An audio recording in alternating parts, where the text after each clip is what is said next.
to today's travel video training. My name is Dr. Emma Shapiro and I am a formal travel physical therapist, and I'm so excited to dive into today's video and audio lesson on how to choose the best travel company and travel recruiter for you. So let's dive into it first. The fact is that choosing a travel company and recruiter is one of the first steps you have to do in order to really start the travel process. It's really one of the first questions that everyone asks on the internet and on Facebook, and it's really one of the first questions that you have to ask yourself when starting your travel job search. However, I want you to really know that when you first start searching, you don't have to just choose one company. I don't want you to narrow yourself from the start. So feel free to apply to several travel companies and then talk to several different recruiters, as this is really the best way for you to know what type of recruiter you want. It's sort of like picking your boyfriend or picking your girlfriend. You have to test a couple before you know which one's the right one. And so that's the most important thing I want you to think about as we start diving into the specifics of now how to choose from those different recruiters that you're talking to. Okay, so here are a couple things that you want to look for. The first is, are you working with a reputable travel company? Now, if you see their website and their website looks genuine and they have a number of different testimonials and people have talked about them and they have a number of different jobs, then you can pretty much be happy that it's a reputable company. So now let's move towards the more important factors, such as compensation. Now, everyone really wants to know these two things, who's the best recruiter and then who can pay me the most. And what I want you to take away from today is that within the same contract, basically within the same facility that you want to travel at, between different companies, you're gonna be paid roughly the same. I hope I'm making sense there. So for example, say you wanna work at, Hospital A. And so you talk to different travel companies and see how much would they pay you to work at Hospital A. Well, when I did that when I was a traveler, pretty much I got the same quote, plus or minus $1 an hour. And yes, hey, $1 an hour, 40 hours a week, that's 40 more bucks a week, yes. Times 52 weeks, you are looking at a difference of $2,000 to $3,000. But what I really want you to think about is that $1 difference does not make up for the fact that perhaps that company doesn't have the jobs you need, perhaps that company doesn't have the benefits that you want, perhaps they don't have other certain perks and benefits, and perhaps that recruiter isn't the right fit for you. So I want you to definitely look at compensation and look at how much you're going to get paid per contract and per travel assignment, but I want you to know that usually within the same facility, that pay won't really change. Where it will change is when you choose different settings, like that, the fact that outpatient usually pays the least and that hospitals usually pay the most, and also home health is up there. The other factor in compensation is the state and the city that you're going to work at. San Francisco is an extremely expensive place to live. And so when you go to look for jobs there, you're going to see that those contracts are astronomically higher compared to, say, a contract in Ohio or Kentucky. And so that's really where you see the difference in price. So I don't want you thinking that one company is going to pay you so much more out there. I mean, it's going to be varying differences. So next, let's talk about benefits. So there are different companies have different benefits and perks, and some may be more applicable to you and more enticing to you than others. Some perks can include student loan reimbursement, health insurance, free continuing education or education reimbursement, mentorship. Do they have clinical mentors there that can help you not on the traveling side, but on more the clinical and being a therapist side? So those are just a couple benefits that can really stand out to you that may make the difference between choosing one travel company or another.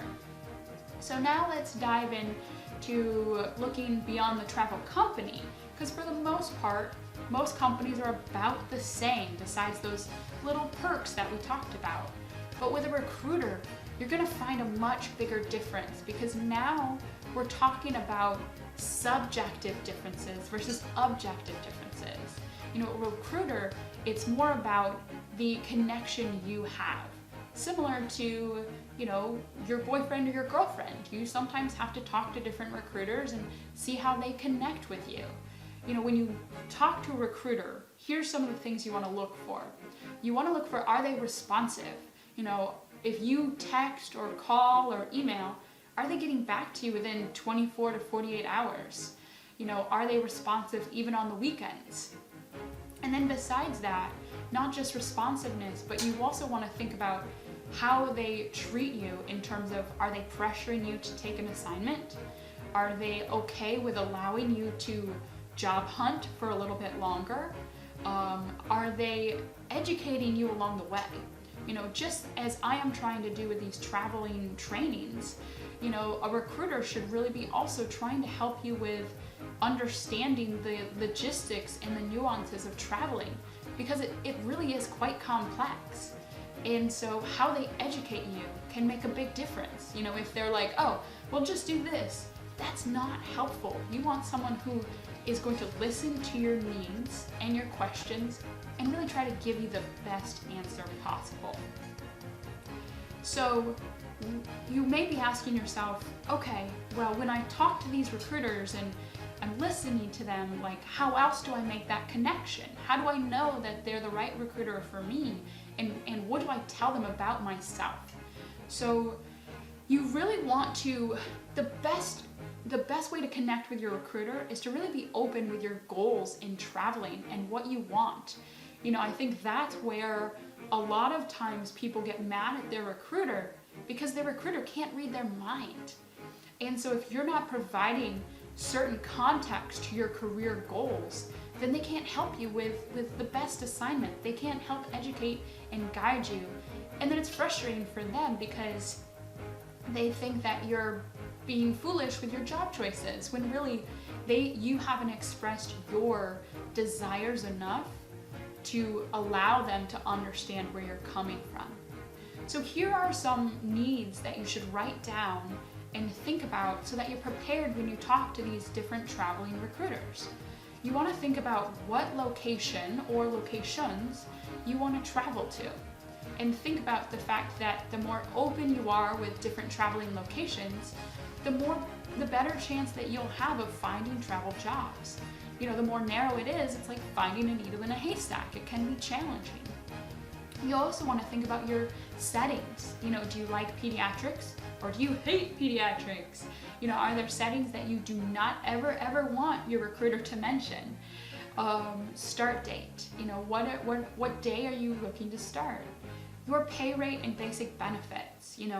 Some of you have families, some of you have different goals like student loan repayment. And so looking for those and being open and asking the recruiter what programs they have that can specifically help you. And then, talking about other basic benefits, just making sure that they have healthcare, 401k, liability insurance, things like that are so important. But when you ask them those questions and tell them those desires and those goals you have, I promise you, it will make a big difference, because they'll now know what you want from traveling and they'll be able to better find you jobs out there. So I mentioned benefits a couple times. So as we start closing down this audio and video training, I wanted to go over briefly some of the benefits you should look for. And 99% of companies will have these, but it's just something to check off that list, making sure that that company does have these and that you are doing your due diligence. So those benefits include health, vision, dental, workers' compensation and disability, professional liability insurance, life insurance, housing, stipend or provided housing, and meal stipends as well, Do they have license, CPR, and CEU reimbursement? Do they have travel and relocation reimbursement? Do they have a 401k program and hopefully a matching program to go with that? Do they have mentorship programs? Do they have maybe student loan repayment programs and potentially maybe other loyalty programs that help you earn more money or earn vacations and nice little bonuses? So I want to leave you with the important factor is that no matter what recruiters out there and what companies out there, it doesn't matter if they don't have the job that you need. So I really want you to focus on the job that you need and then think about what matters most in your career, because all those other little benefits and other little nuances in the travel companies, it's minute. And so you need to think about what you want in your career and can that travel company and recruiter really provide that for you. And then once you've got those checked off, then start narrowing it down even more with those nuances, like how much is the pay? Do they have student loan reimbursement? And how's the responsiveness of the recruiter? Take all of that into account and then decide what travel company and what recruiter is best for you.